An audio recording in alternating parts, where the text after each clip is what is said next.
Bà cái taជាមួយនឹងវគ្គទី2ផ្នែកបច្ចេកវិទ្យាបាទទៅបានបញ្ចប់ហើយបញ្ចប់រហូត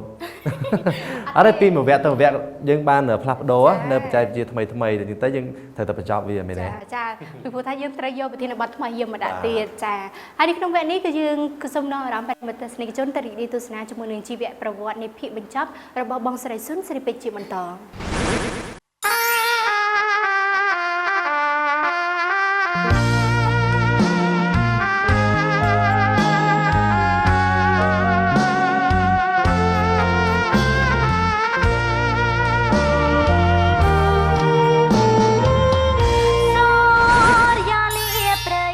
ថ្ងៃមកហើយដែលកញ្ញាស៊ុនស្រីពេជ្រតារាចម្រៀងល្បីឈ្មោះរបស់ផលិតកម្មរស្មីហងមាសបានលាត្រដាងពីអតីតកាលនិងជីវិតជូរចត់នៅក្នុងកម្មវិធីខ្ញុំដឹងអ្នកដឹង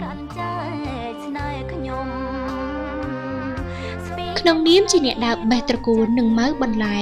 ឬផ្លែឈើដើរលក់កាលពីអតីតកាល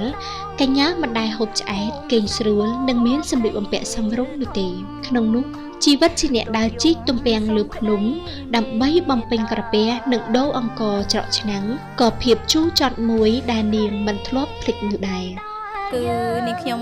ចារកជីកទំពាំងនៅលើភ្នំចាហើយពេលខ្លះហ្នឹងបើនិយាយទៅគឺ2នាក់ម៉ាក់ហើយមួយចំនួនទៀតគឺនាងខ្ញុំលក់ផ្លែឈើចាមានដូចជាផ្លែក្រូចនិងយ៉ាផ្លែឈើផ្សេងទៀតចាដើម្បីយកប្រាក់មកបន្ថែមលើការសិក្សារបស់នាងខ្ញុំចាឆ្នាំ2007ជាឆ្នាំដែលស៊ុនស្រីពេជ្រល្បីឈ្មោះនៅក្នុងផលិតកម្មរស្មីហងមាសបទចម្រៀងលេចធ្លោរបស់នាងរួមមានបទខ្នើយចំណងដៃទឹកភ្នែក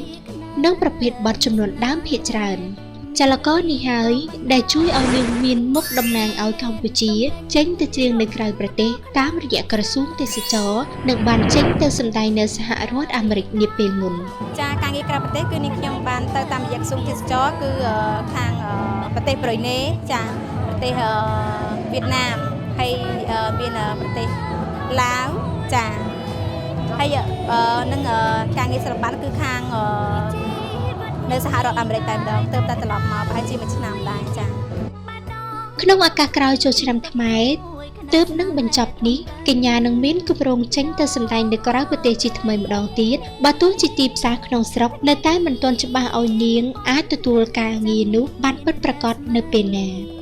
ក្នុងពេលប្រកបរបរជាអ្នកម៉ៅបន្លែនិងដើរបេះត្រកូនកញ្ញាមិនទទួលប្រាក់កម្រៃក្រាស់ក្រែលប៉ុន្មានឡើយពិសេសនៅពេលមួយខ្លះជំពាក់ប្រាក់មិនសមហើយគេចមុខដែលធ្វើឲ្យកញ្ញាស្ទើរតែគ្មានប្រាក់រួចថ្លៃដើមអញ្ចឹងហើយទើបកញ្ញាប្រាថ្នាចង់ក្លាយទៅជាម្ចាស់ជំនួញមួយបន្ថែមពីលើអាជីពចម្រៀងដើម្បីគេចផុតពីសភាពធ្លាប់ដាច់បាយពីអតីតកាលចានៅក្នុងការសម័យរបស់នាងខ្ញុំគឺនាងខ្ញុំចង់បន្ថែមមុខជំនាញមួយចំនួនដែរមិនមែនមួយចំនួនគឺថាឲ្យតែមានការងារមួយថានឹងសម្រាប់នាងខ្ញុំគឺនាងខ្ញុំចង់មានហាងមួយសម្រាប់ការងារផ្ទាល់ខ្លួនតែម្ដងគឺថាតន្តិចទៅយើងចាស់ទៅការងារសិល្បៈក៏យើងមានការអន់ថយតិចតួចដែរប៉ុន្តែបើសិនជាពុកម៉ែបងប្អូននៅតែគ្រប់គ្រងគឺនាងខ្ញុំនៅតែចានៅតែច្រៀងជូនចាបងប្អូនទស្សនិកជនតែម្ដងចាបើនាងខ្ញុំមានលទ្ធភាពគ្រប់គ្រាន់គឺនាងខ្ញុំបន្ថែមចាដូចជាការងារខាងទៅលើមុខជំនាញនាងខ្ញុំតែម្ដងគឺកាត់សក់ចាឲ្យមានទទួលតន្ត្រីសម័យបុរាណជាមួយនឹងគេឈ្មោះដ៏ល្បីល្បាញដែលអាចនិយាយបានថាជាភាពជោគជ័យនៅលើវិថីសិល្បៈកញ្ញាបានចាត់ទុកថាការសម្រេចចិត្តផ្សងព្រេងរបស់ឪពុកមកប្រឡូកសិល្បៈជាមួយនឹងក្រុមកំប្លែងនីកុយកាលពីមុនឆ្នាំ2000គឺជាជម្រើសដ៏ត្រឹមត្រូវសប្តាហ៍ថ្ងៃមិនមែនតែនាងនិងនាយសង្ស៊ីដែលជាឪពុកប៉ុណ្ណោះទេដែលជាសិល្បៈល្បីល្បាញនៅក្នុងពិភពសិល្បៈពលគឺសំបីតែលោកសង្សេតនិងអ្នកនាងកាឆយជាបងប្រុសបងស្រីក៏ជាតារាដ៏ល្បីក្រោយការមកដល់ភ្នំពេញរបស់ឪពុកនេះផងដែរចាំណាមិញស៊ុនស្រីពេជ្រនៅតែចាត់ទុកថាអាជីពសិល្បៈមិនមែនជារឿងងាយស្រួល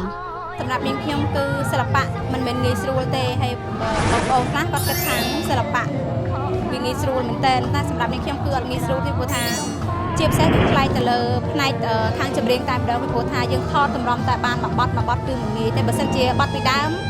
យើងមានមេឡូឌីស្រាប់អញ្ចឹងគ្រាន់តែយើងអាចដូរប្រូដូរអីចឹងនាងខ្ញុំគិតថាវាងាយស្រួលបន្តិចប៉ុន្តែបើសិនជាបទចម្រៀងនោះគឺបទចម្រៀងចាមេឡូឌីថ្មីគឺពិបាកចា កញ្ញានិងក្រុមគ្រួសារបានរួចផុតពីជីវភាពជួលផ្ទះគេនៅយូរមកហើយបន្ទាប់ពីមានឱកាសសង់ផ្ទះល្វែង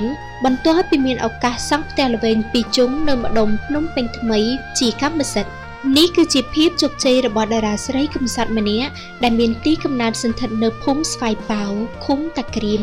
ស្រុកបាណន់ខេត្តបាត់ដំបងដែលពីអតីតកាលគ្រាន់តែជាអ្នកដើរបេះបន្លែនិងម៉ៅបន្លែលក់